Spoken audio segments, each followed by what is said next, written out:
আসসালামু আলাইকুম রহমতুল্লাহি ওবরাকাতুহ। আজি 7 তারিখ 8 মাস 2024 আর কি খবর লেখা যাবে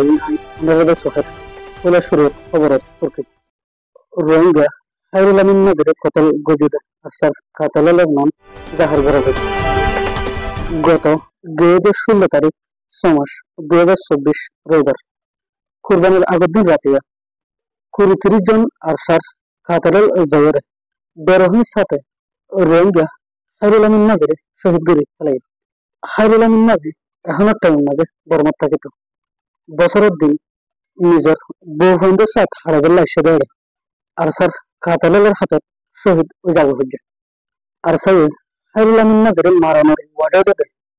হাইরুল আমিন নাজি দেখিবা অনর্থের মাঝে আর স্যার সাপ নদে হামেশা আর স্যার খেলাফ থাকিত জাহান্নাম গড়লে রোহিঙ্গার ফায়দায় এ হান্নাম গড়িত এই হসুরিয়ান গরমের দ্বারা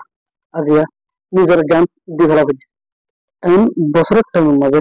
এন্ডিলা বেরোহির সাথে কাফের পর্যন্ত না মারিব আর সাহদহীন কাফের একেবারে হরা হয়ে গিয়ে হাইরুল আমিন নাজিরে কতল গজ্জে দেয় কাতালের বেকুনের নাম জানানো জ্বালিয়ে হয়েজন কাতালের নাম জানা গিয়ে জনের নাম এখন জাহার করা যায় এর নম্বরত হদ্দমর আনু বাহুর নাম ফুরকান এই 14 হাইরুল আমিন নাজির বল্লভ থাকিত 2 নম্বরত ডাক্তার হালাস এই 14 মাঝে থাকিত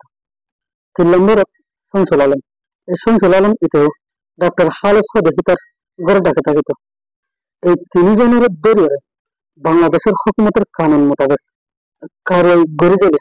বাকি কাতালের নামও জানা যায় এই কাতাল 3 জনের জলদি গ্রেপ্তার গরিবের লাই আর একটি জরিয়া জাহির করা যায় আল্লাহ তাআলা হাইরুল আমিন নাজিরে জান্নাত নসিব করুক আমিন আসসালামু আলাইকুম ওয়া রাহমাতুল্লাহ।